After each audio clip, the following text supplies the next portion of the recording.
Hello viewers, আসসালামু আলাইকুম। কেমন আছেন সবাই? আশা করছি আপনারা সবাই ভালো আছেন। আমি বরাবরের মতোই ভালোই আছি। আজকে আপনাদের সাথে একটু আ একটা ভালো নিউজ নিয়ে আসছি। আপনারা ইতিমধ্যে জানেন আমরা স্লোভেনিয়া নিয়ে দীর্ঘদিন কাজ করে আসছি। তো স্লোভেনিয়াতে যে প্রবলেমটা হয়েছিল সেটা হচ্ছে আমরা ইতিমধ্যে জেনেছি যে স্লোভেনিয়াতে সবাই মানে এম্বাসিতে একটা ইন্টারভিউর ব্যাপার নিয়ে খুবই শঙ্কিত বা একটু অনেকেই কনফিউজড হয়ে আছেন যে আসলে ভিসা হবে কি হবে না বা ইন্টারভিউ কেমন হতে পারে। এই টাইপের অনেক ধরনের কোয়েশ্চেন অলরেডি আমরা পেয়েছি। তো আসলে এই বিষয়গুলো আমরা সবসময় চেষ্টা করি আমাদের যারা ক্লায়েন্ট আছেন বা সম্মানিত যাত্রী আছেন, মানে ওনাদের জন্য আসলে আমরা সবসময় চেষ্টা করি কোনো একটা সলিউশন বের করার জন্য যা কিভাবে ভিসার ইস্যুটা বাড়ানো যায় বা কিভাবে ইন্টারভিউটা সহজ করা যায়। তো এই সুবাদে আমরা সরাসরি আমাদের যে কোম্পানির সাথে এগ্রিমেন্ট করা আছে স্লোভেনিয়ান, সেই কোম্পানির সাথে আমাদের এই বিষয় নিয়ে অনেক কথা হয়েছে। তো আসলে দিন শেষে আমরা যখন চিন্তা করলাম যে একটা মানুষ এতদিন অপেক্ষা করার পরে আপনি ইন্ডিয়াতে যাবেন। যাওয়ার পর অনেক খরচ করবেন। তারপরে ইন্ডিয়া যাবেন। এম্বাসিতে গিয়ে কিছু বলতে পারবেন না। আপনার ইন্টারভিউটা ভালো হবে না। দিন শেষে আপনি ভিসাটা পাবেন না বা টিআরসি টা পাবেন না। এটা সত্যিকার অর্থে আসলে চিন্তা করতে গেলে অনেক কষ্টের ব্যাপার। আপনার যেমন কষ্ট লাগবে বেসিক্যালি আমারও কষ্টটা অনেক বেশি লাগবে। তো সেসব বিষয় চিন্তা করে আমরা একটা সলিউশন বের করেছি। সেটা হচ্ছে আমরা সরাসরি আমাদের কোম্পানির কাছে একটা আর্গুমেন্ট বা একটা দাবি জানিয়েছি যে আমাদের কোন এমপ্লয়ি কোনো যাত্রী যাতে আমরা যাতে আমাদের ইন্টারভিউ ফেস করার পরে যাতে উম ভিসা রিফিউজ না হয়। এটার জন্য কি করা যায়? যখন আমরা এই বিষয়টা আমাদের যে কোম্পানির সাথে এগ্রিমেন্ট সেই কোম্পানিকে জানালাম। তো অত্যন্ত সুখের খবর উনি আমাদেরকে একটা ভালো একটা সলিউশন দিয়েছেন।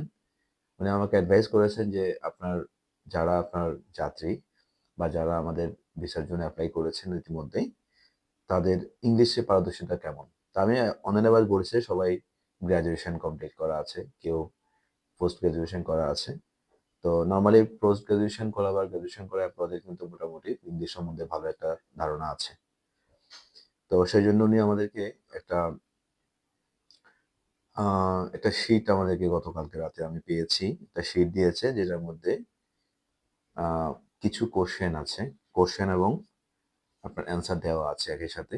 এটা অনলি ফর আমাদের কোম্পানিতে যারা স্লোভেনিয়ার জন্য এপ্লাই করেছেন তাদের জন্য এটা। এটা কিন্তু সাধারণ অন্য কারো জন্য না। তো আমি যারা এ পর্যন্ত আমার কাছে স্লোভেনিয়ার জন্য এপ্লাই করেছেন, আমি প্রত্যেককেই একটু দেখাই। এই শিটটা আমরা তাদেরকে আমি কোম্পানির নামটা একটু হাইড করে রাখার চেষ্টা করছি।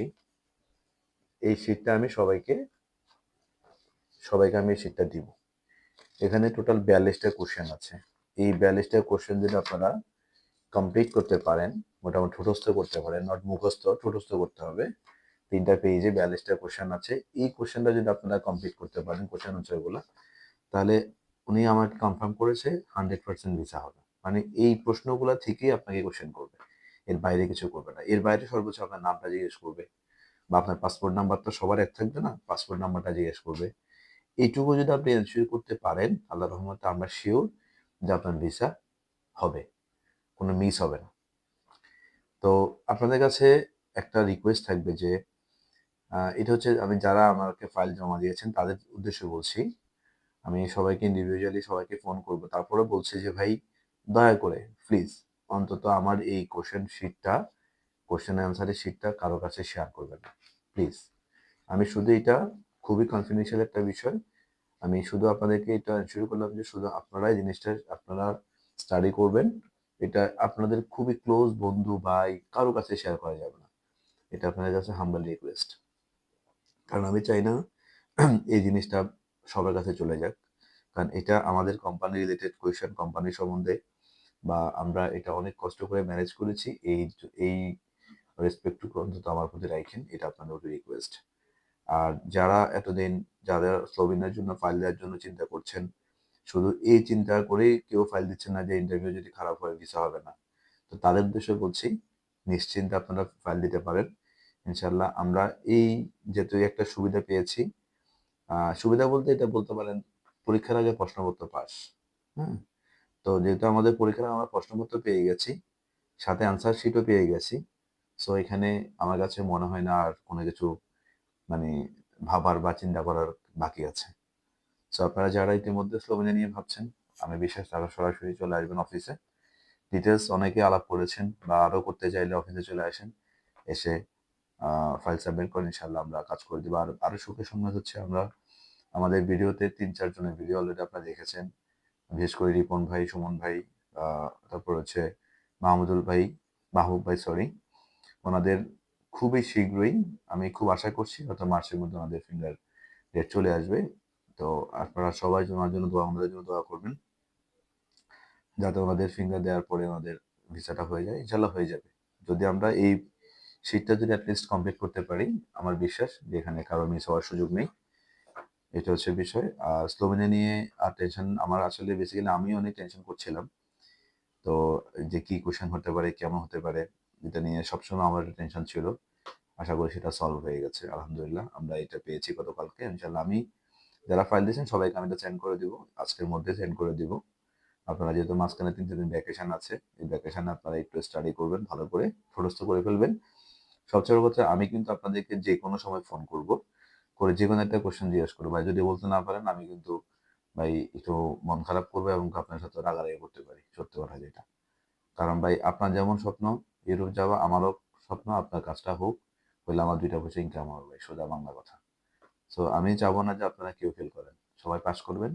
ইনশাআল্লাহ এইটুক দেওয়ার পরেও যদি ফেল করেন ভাই, তখন কিন্তু ভাই আর মানে মন ভালো থাকবে না। এটা বলে দিলাম ভাই। যাক স্লোভেনিয়ার গল্প শেষ। আলহামদুলিল্লাহ সবাই ইনশাআল্লাহ ভালো করবেন এটুকু বিশ্বাস আছে আমার যারা ফাইল দিয়েছেন। আর যারা এখনো ফাইল দেন নাই তারা এই টেনশন দূর করে ইন্টারভিউ নিয়ে টেনশন করার দরকার নেই। যেদিন ফাইল জমা দিবেন আপনারা সেদিন আমি আপনাদেরকে এই শিটটা দিয়ে দেবো। কোয়েশ্চেন আনসারের শিটটা দিয়ে দিব। এটা কনফার্ম থাকতে পারেন। সো আপনার প্রিপারেশনটাও হয়ে গেল। পাশাপাশি এর মধ্যে আমাদের কাজ শুরু হয়ে গেল। এবার আসি হচ্ছে একটু পর্তুগাল নিয়ে বলি। আপনারা জেনেছেন অলরেডি আমরা গত মাসে আমরা ৫ জনের টোটাল অ্যাপয়েন্টমেন্ট পেয়েছি। আরেকটা সুখের সংবাদ হচ্ছে গতকাল রাতে দ্যাট মিনস খুব রাতে আমি একটা নিউজ পেয়েছি আরো ২ জনে আমরা আগামী মাসের ২৫ তারিখ দ্যাট মিনস ২৫শে মার্চে আমাদের আরো ২ জনের ফিঙ্গার ডেট আসছে। এটা আমি মেইলিংটা এখনো পাইনি বাট মানে মৌখিকভাবে আমি ইনফরমেশনটা পেয়েছি। ওনাদের নামও বলে দিতে পারি চাইলে আপনাদেরকে। একজনের নাম হচ্ছে রুবেল মিয়া, আরেকজন হচ্ছে ফরহাদ হোসেন। তো শুধু নাম বললাম। ওনাদের হয়তো আপনারা চিনবেন। ইনশাআল্লাহ ওনারা হয়তো মার্চে কনফার্ম ওনারা ফিঙ্গার দিবে। তো আমরা বেসিক্যালি পর্তুগাল আর স্লোভেনিয়া নিয়ে আমরা খুব বেশি আশাবাদী ইনশাআল্লাহ। পর্তুগালের কাজ অলরেডি আমাদের অনেকগুলো কাজ হয়ে গেছে, আরো হচ্ছে। যারা ইন্ডিয়ান ভিসা থাকে তারা অবশ্যই ৩ মাস ৩.৫ মাসের মধ্যে ফ্লাইট করা সম্ভব পর্তুগালেতে। আর স্লোভেনিয়া সম্বন্ধে তো বললামই। তো সবাই ভালো থাকবেন। আজকে মূলত মেইন উদ্দেশ্য হচ্ছে এই জিনিসটা মানুষকে জানানো যে স্লোভেনিয়ার প্রশ্নপত্র নিয়ে যাদের চিন্তা থাকে, যে টেনশন থাকে যে কি হবে মানে ইন্টারভিউ ব্যাপারটা, এটা যাদের আনসার করার জন্য আজকে ভিডিওটা করা। সো আপনারা সবাই আশা করি উপকৃত হবেন আমার বিশ্বাস। আর যারা ফাইল দিয়েছেন আবারও বলছি আর টেনশন করেন না ভাই, আপনারা ইনশাল্লাহ ভালো করবেন। সবাই এডুকেটেড, সবাই ইনশাল্লাহ এই কোশ্চেনগুলো এই ৪২টা কোশ্চেন মাত্র শেষ করতে পারলে ইনশাল্লাহ আপনাদের আর টেনশন করার কিছু নেই। সবাই ভালো থাকবেন। ইহান ট্যুরস অ্যান্ড ট্রাভেলসের জন্য দোয়া করবেন, আমার জন্য দোয়া করবেন যাতে আপনাদের সাথে আরো ভালো ভালো কিছু মুহূর্ত শেয়ার করতে পারি। আর সবাই ভালো থাকবেন। নির্বাচনের পরে আগে হয়তো আর ভিডিও করা হবে না। ইনশাল্লাহ নির্বাচনের পরে আবার সবার সাথে দেখা হবে। সবাই যেহেতু নির্বাচনের একটা টাইম, সবাই সুস্থ থাকবেন। যার যার জায়গা থেকে নাগরিক অধিকার প্রয়োগ করতে মন চাইলে করবেন, নাহলে নিরাপদে থাকবেন। ভালো থাকবেন, দোয়া করবেন। আসসালামু আলাইকুম রহমতুল্লাহ।